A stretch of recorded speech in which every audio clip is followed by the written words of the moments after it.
Imagine waking up with a stranger's face or meeting a lost friend on a road that knows your secrets. In the face that wasn't mine and the road that knew me, Peter faces a stolen identity and a haunting reunion, plunging into a chilling world where reality twists and the unknown waits in the dark. Hello everyone, I'm Dusky Nights, and I bring you real-life horror stories that will help you fall asleep. But before we start, tell me in the comments, where are you watching from, and what time is it right now?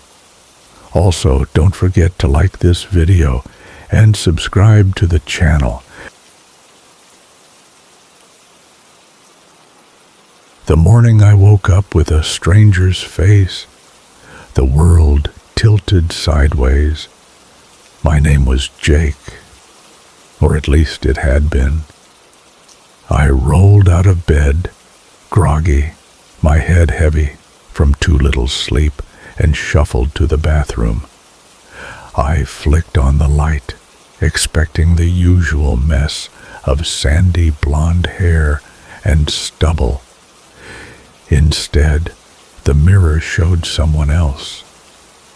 A man, maybe late 30s, with thinning dark hair and a jagged scar slicing across his jaw. His eyes were a dull brown, not my sharp hazel. I froze, my breath catching in my throat. This wasn't a dream. This was real. I raised a trembling hand to my cheek, and the stranger in the mirror mimicked me. I blinked, and so did he. My heart hammered as I tore open the medicine cabinet, searching for anything. A pill bottle, a syringe, something to explain this nightmare. Nothing but a half-empty tube of toothpaste and some expired Advil. I stumbled back, my legs weak, and caught myself on the sink. The face stared back, unyielding, like it was mocking me. Panic clawed at my chest. I yanked a hoodie from the closet, pulled the hood low to hide this alien face, and crept downstairs. My girlfriend Mia was still asleep, her soft breathing the only sound in the house. I stood by the bedroom door, watching her for a moment, my hand hovering over the knob. How do you tell someone you love that you're wearing someone else's skin? I imagined her waking up, seeing this stranger, and screaming. I couldn't do it, not yet, so I grabbed my keys and slipped out, my sneakers silent on the hardwood. I was halfway to the front door when a scream shattered the quiet. "Who the hell are you?" Mia stood at the top of the stairs, her face pale, clutching the banister like it was the only thing keeping her upright. Her eyes were wide with terror, locked on me. "Mia, it's me. It's Jake," I said, my voice shaking.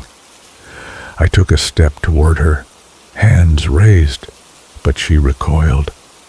"Stay back," she yelled, fumbling for her phone. "I'm calling the police." I didn't wait to see if she'd follow through. I bolted outside, jumped into my beat-up Civic, and peeled out of the driveway. The world blurred past. Gas stations, empty lots, a flickering neon sign for a pawn shop. I didn't know where I was going, only that I couldn't stay. I ended up at a 24-hour diner, its windows glowing yellow against the dawn. The bell jingled as I stepped inside, and a few tired truckers glanced up before returning to their plates. I slid into a corner booth, the vinyl creaking under me, and kept my hood up. A waitress with tired eyes and a name tag reading Darlene sauntered over, popping her gum. "Coffee, hun?" "Yeah," I mumbled, barely audible. She wandered off and I buried my face in my hands. My mind raced. Hospital? Police? A psych ward? Nothing made sense. I was still me, my memories, my thoughts, but trapped in this stranger's body. "Hey, there you are!" A booming voice snapped me out of my thoughts. A burly guy stood by my booth, grinning like we were old friends. He had a shaved head, tattoos snaking up his thick arms, and eyes that gleamed with something unsettling. "We've been looking everywhere for you, Ethan." Ethan. The name hit like a punch to the gut. "I think you've got the wrong guy," I said, my voice low. He laughed, clapping a heavy hand on my shoulder. "Nice try, man. Come on, let's get you home. Sarah's freaking out." Sarah. Another name that meant nothing to me. I wanted to argue, to run, but his grip on my shoulder tightened, and those eyes, they weren't just friendly. They were watching me, like a predator sizing up prey. I didn't have a plan, and this guy seemed to know more about what was happening than I did. So I nodded, forcing a weak smile, and followed him to his truck. The cab smelled like stale cigarettes and motor oil. As he drove, he kept talking, his voice casual, but laced with something darker. "Rough couple of days, huh? Sarah said you went off your meds again, talking all that crazy shit about not being yourself." I stared out the window, the town slipping by, cracked sidewalks, faded billboards, houses with sagging porches. It all felt wrong, like I'd been dropped into someone else's life. "What kind of crazy shit?" I asked, testing the waters. He shot me a glance, one eyebrow raised. "You know, saying you're someone else, forgetting who you are. Same old Ethan." His laugh was sharp, cutting. My skin prickled. Whoever this Ethan was, he wasn't me. But this guy didn't seem to care. We pulled up to a rundown house with peeling blue paint and a lawn choked with weeds. A woman stood in the doorway, arms crossed, her face a mix of worry and exhaustion. She was maybe 35, with short red hair and dark circles under her eyes. "Ethan, thank God," she said, rushing forward to hug me. I stood there, stiff, as her arms wrapped around me. She smelled like lavender and desperation. "You okay?" she asked, pulling back to study my face. "You look off." "I'm fine," I lied, my voice flat. She frowned but didn't push. Instead, she led me inside, where the air was thick with the smell of burnt toast and mildew. Toys littered the living room floor. Plastic dinosaurs. A doll with one eye missing. A small boy peeked from behind the couch, clutching a stuffed shark. "Daddy," he squealed, running to hug my leg. My heart twisted. This kid, his name was Max, I learned later, thought I was his father, but I wasn't. I didn't know him, or Sarah, or this house, yet they all knew me, or rather they knew Ethan. The next few days were a haze. Sarah handed me pills every morning, small white from a bottle labeled Ethan Carter. Haloperidol, it said, an antipsychotic. I swallowed them, not because I trusted her, but because they dulled the edges of this nightmare. The meds made everything fuzzy, like I was underwater, watching my life through a distorted lens. But they couldn't erase my memories of Mia, our late-night talks, the way she'd hum off-key while cooking. I was still Jake, even if my face said otherwise. One night, I woke up parched, the pills leaving my mouth dry as sand. I stumbled downstairs for water and froze. Sarah was in the living room, kneeling before a small, dark object on the coffee table. It was a figurine, no bigger than a loaf of bread, carved from something black and glossy. It looked like a man, but wrong. Wings folded over a faceless head, no mouth, knees pulled tight to its chest. Sarah was whispering to it, her voice low and fervent, words I couldn't make out. The air felt heavy, like a storm was about to break. She sensed me and whipped around, her body blocking the figurine.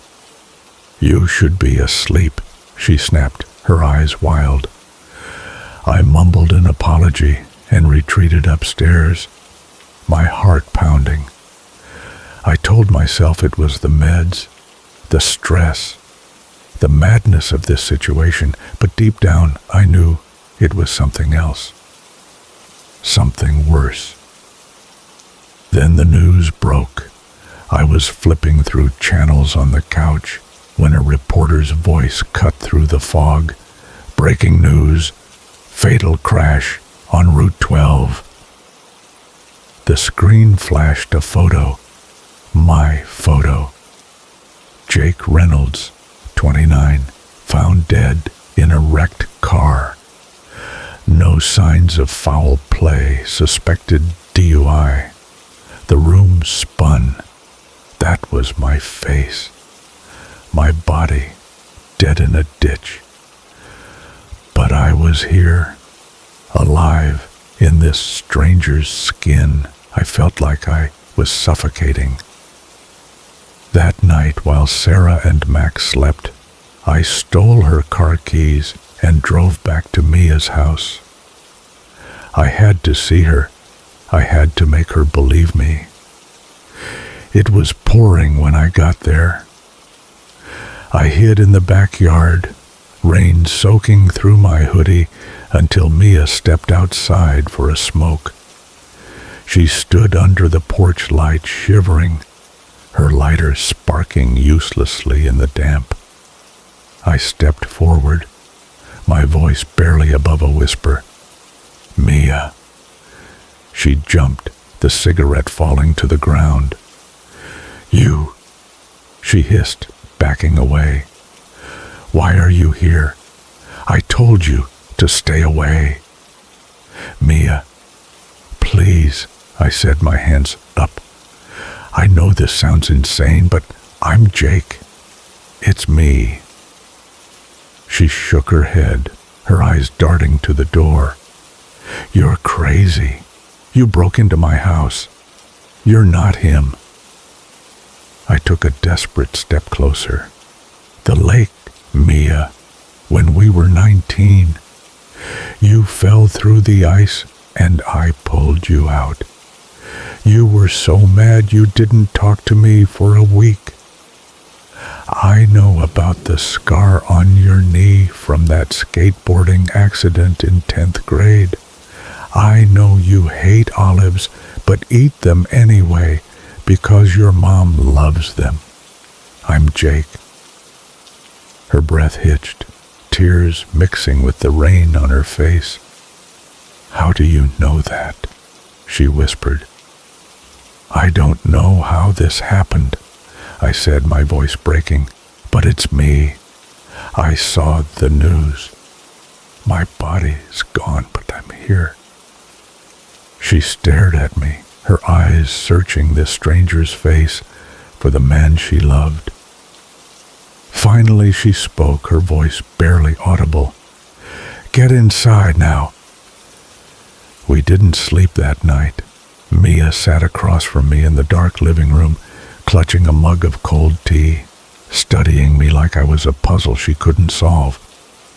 I told her everything: the diner, the tattooed guy, Sarah, the figurine. She listened, her face unreadable. When I finished, she pulled out her laptop and started searching. "That statue," she said. "Describe it again." I did, every detail etched in my mind. Her fingers flew across the keyboard, and after a few minutes, she went pale. "It's called the Hollow Kin," she said, turning the screen toward me. The image matched the figurine perfectly, a faceless, winged figure curled into itself. The article was from an obscure folklore site detailing a ritual tied to an ancient entity. It could swap lives, trading one soul for another, but at a cost.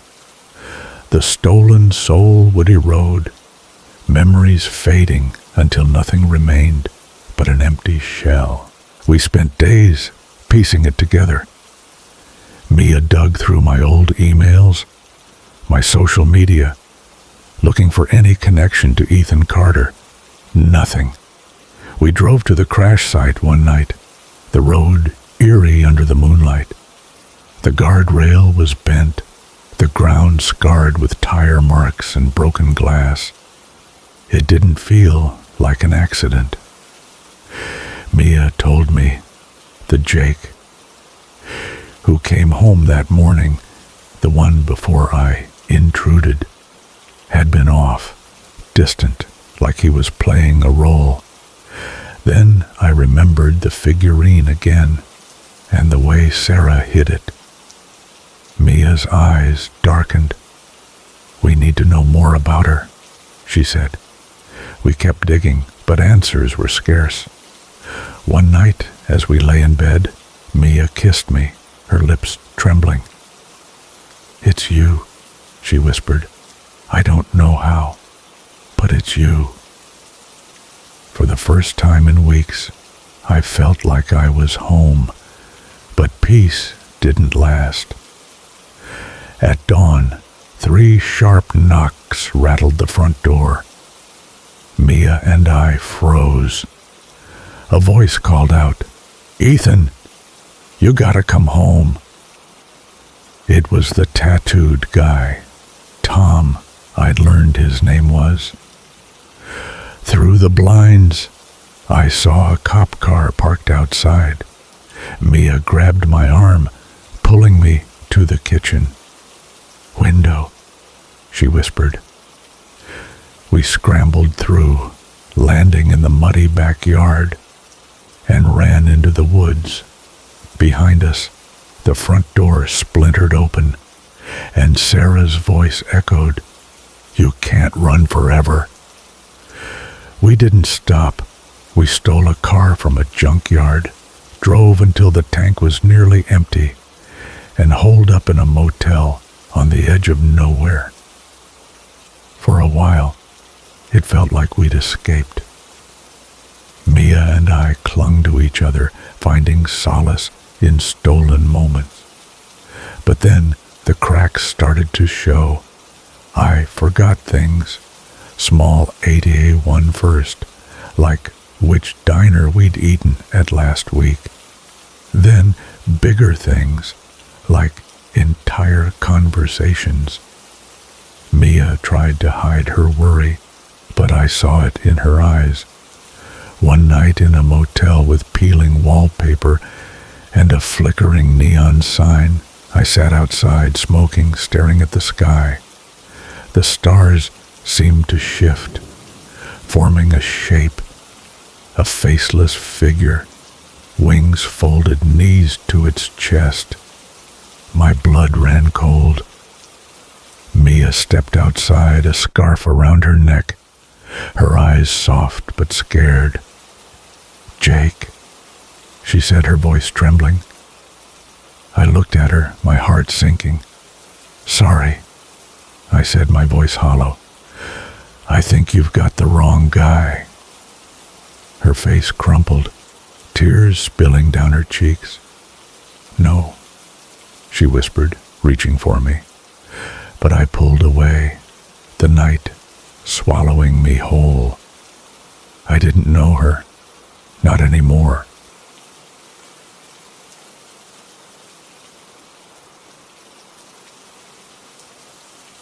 Some roads don't just lead you somewhere. They hold on to you, like they've memorized every step you've ever taken. They wait, patient and unyielding, until you stumble back into their grasp. That's what happened to me one night, on a stretch of asphalt that felt more alive than it should have. It was late, the kind of late where the world feels like it's holding its breath. My girlfriend Lena was asleep in the passenger seat, her head tilted against the window, soft snores blending with the hum of the engine. Havana, our 2.5-year-old mutt, was curled up in the back, her brindle fur barely visible in the dim glow of the dashboard. The air was crisp, sneaking through the cracked window, and the sky was a moonless void, swallowing everything beyond the reach of my headlights. We were driving home from a weekend trip, exhausted but content, when the GPS chirped, rerouting us to avoid a snarl of traffic. I took the turn without a second thought, following the glowing line on the screen, but a few miles in I realized this road wasn't just a detour. It was something else entirely. The road was unremarkable at first, flat, straight, flanked by dense walls of pine trees that seemed to lean in closer with every mile. No signs, no mile markers, just an endless ribbon of asphalt stretching into the dark, but a weight settled in my chest, heavy and familiar, like a memory I couldn't place. It wasn't exhaustion or the late hour. It was the road itself, pressing against me, whispering something I wasn't ready to hear. My hands tightened on the wheel, knuckles pale, as the silence grew louder than the engine. Then I saw him. A figure stood on the shoulder, motionless, just beyond the edge of my headlights. Not waving, not distressed, just standing there, calm, as if he'd been waiting for me all along. I eased off the gas, my heart thudding, and as the beams swept over him, his face came into focus. My breath caught in my throat. "Marco." He smiled, a slow, knowing curve of his lips. "Hey, Patar." I pulled over, tires crunching on gravel, and cut the engine. Havana stirred, lifting her head, her ears perked, but no growl, no tension. She just stared at him like he was part of the scenery, like he belonged. Lena didn't wake. I stepped out, the night air sharp against my skin, and faced him. Marco looked older, like me, his face etched with lines that hadn't been there when we were kids. But his posture was the same, relaxed, yet alert, like he could read the world without saying a word. I hadn't seen him since we were 11, back when we were inseparable. Two quiet kids who found each other in the spaces no one else noticed. We weren't the type to chase adventures or make trouble. We just talked on slow walks home, in the school's empty hallways, about things that felt too big for our small world. Dreams, fears, the ache of feeling invisible in a crowd. This road, this exact road, was where we used to wander. It ran behind the newer subdivisions past a rusted train yard that's long gone now. There was a bench, cracked and weathered, where we'd sit and spill our thoughts. We'd talk about where we'd be in 20 years, whether anyone would remember us, what it meant to feel like you didn't fit. Then, one day, Marco was gone. No warning, no goodbye. His desk at school sat empty, his name erased from it, a roll call. I asked a teacher once, but she just shrugged. No one knew where he went, and I didn't push. I let him fade like a song you forget the words to. Now, here he was, standing on the same road, like the years hadn't touched him.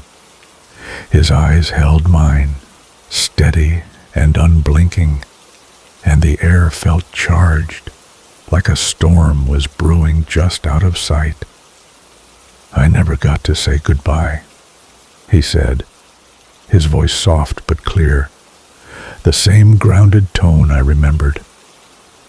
"I didn't even know you'd left," I admitted, my throat tight.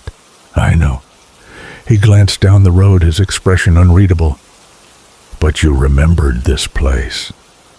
"I didn't mean to come here," I said, shaking my head. "The GPS."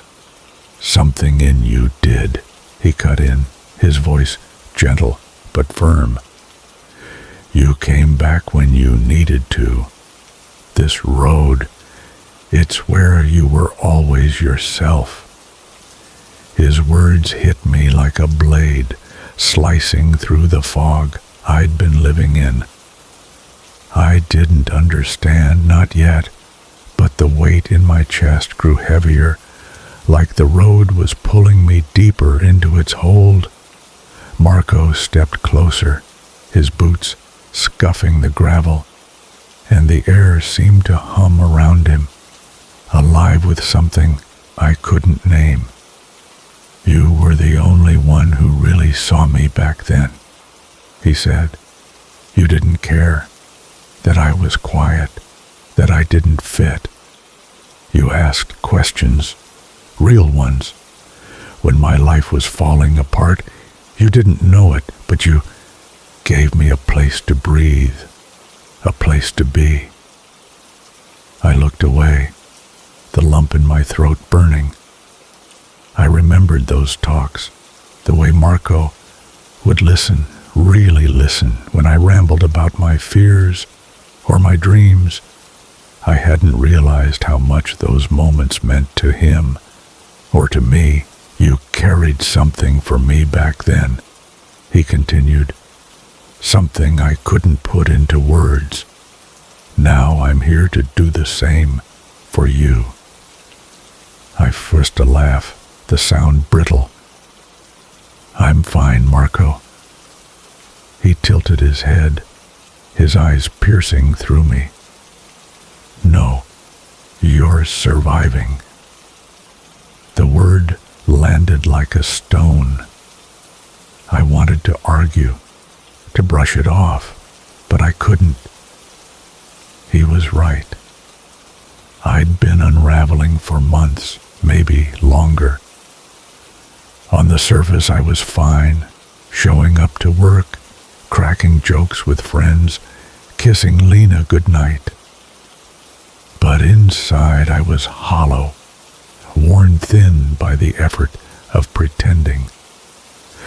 The constant pressure to perform, to be okay, had chipped away at me, leaving a brittle shell. I hadn't told anyone, not even Lena. How do you explain that you're drowning in plain sight? "You've convinced everyone you're okay," Marco said, his voice low. "Even her." He nodded toward the car where Lena slept, oblivious.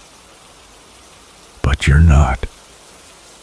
My eyes stung, and I blinked hard, staring at the ground. He was peeling back layers I'd buried deep, exposing the raw truth I'd been running from. He glanced at Havana, her silhouette visible through the window. "She knows, though. She's been holding you together. Every day she pulls you back from the edge, reminds you there's still something worth feeling. You think she's just a dog, but she's more than that. She's your anchor." I followed his gaze. Havana was watching me, her eyes glinting in the dark, her tail giving a single, slow thump. She'd always been there, nudging my hand when I zoned out, curling up beside me when the world felt too heavy. I'd never thought of her as anything more than a loyal companion, but Marco's words rang true. She was more. She was saving me one quiet moment at a time. "You're stronger than you think," Marco said. "But strength doesn't mean you don't need help." "I don't know how to fix this," I whispered, my voice cracking. "You don't have to fix anything tonight," he said. "Just let yourself feel it. Stop hiding. That's why I'm here." His words hung in the air, heavy and real.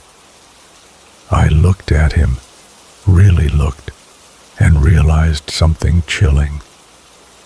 He didn't seem like a visitor, like someone passing through. He belonged here, on this road, in this moment, like he was part of it. The thought sent a shiver down my spine, but I couldn't look away. "You came back because I was falling apart," I said, the realization dawning. He nodded, his smile faint but warm. "This was our place, Pitar, where you were most you, before you learned to wear a mask. I thought if you came back here, you might remember how to find yourself again." I took a step toward him, desperate to hold on to this moment, to ask the questions burning in my chest. But he was already moving, stepping back into the dark. Not fading, not vanishing, just walking away, his figure blending into the shadows, like he was returning to wherever he'd come from. I watched until the road swallowed him whole, the silence rushing back to fill the space he'd left. I stood there, the night pressing against me, the road stretching out like it was waiting for something. My chest ached, but it wasn't just pain. It was relief, like a dam had cracked, letting something flow free. I climbed back into the car, my hands shaking. Lena stirred, her hand finding mine, her touch warm and grounding. Havana shifted, pressing her weight against my leg, her presence steady as ever. I started the engine and drove. The road didn't feel oppressive anymore, just quiet, solid, like it had done its job and let me go. I didn't know what Marco was, a memory, a ghost, something more.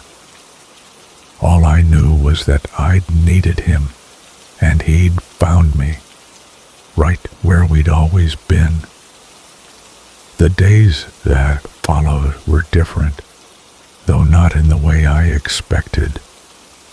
I didn't wake up fixed, my burdens erased. But something had shifted.